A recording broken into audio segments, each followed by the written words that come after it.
Donald Trump यांनी दिले आहेत।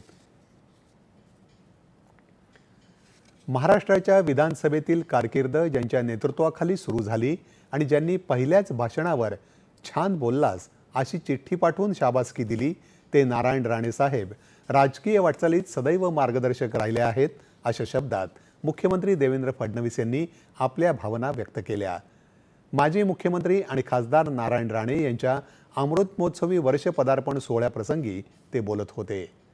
या गौरव सोहळ्याला केंद्रीय रस्ते वाहतूक आणि महामार्ग मंत्री नितीन गडकरी, सिंधुदुर्ग जिल्ह्याचे पालकमंत्री नितेश राणे, राज्याचे जलसंपदा मंत्री राधाकृष्ण विखे पाटील, सांस्कृतिक कार्यमंत्री आशिष शेलार, उद्योग आणि मराठी भाषा विभागाचे मंत्री डॉक्टर उदय सामंत, खासदार सुनील तटकरे उपस्थित होते।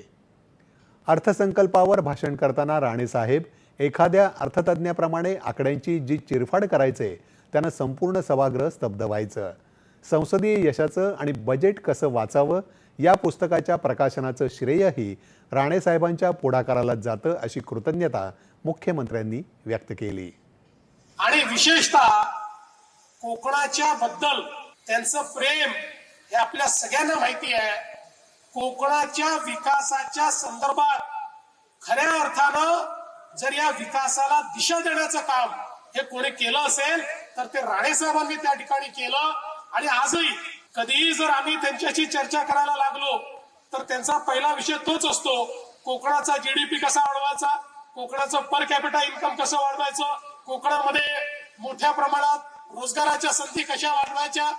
मला असं वाटतं की राणे साहेब तसे तर महाराष्ट्राचे नेते आहेत, देशाचे नेते, देशाचे मंत्री म्हणून काम करायला त्यांना संधी मिळाली, पण त्यांच्या हृदयामध्ये मात्र सातत्याने कोकण हा आपल्याला त्या ठिकाणी जिवंत दिसतो, स्पंदित दिसतो।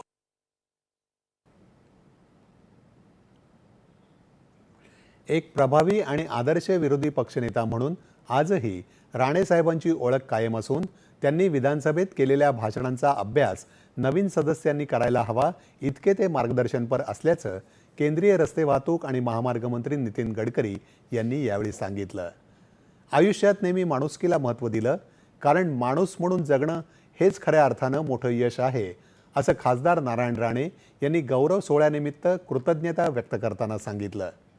यावेळी मुख्यमंत्री देवेंद्र फडणवीस यांच्या हस्ते खासदार नारायण राणे यांच्या जीवनपटावर आधारित तुफान या कॉफी टेबल बुकचंही प्रकाशन झालं। प्रधानमंत्री आवास योजनेअंतर्गत परवडणारी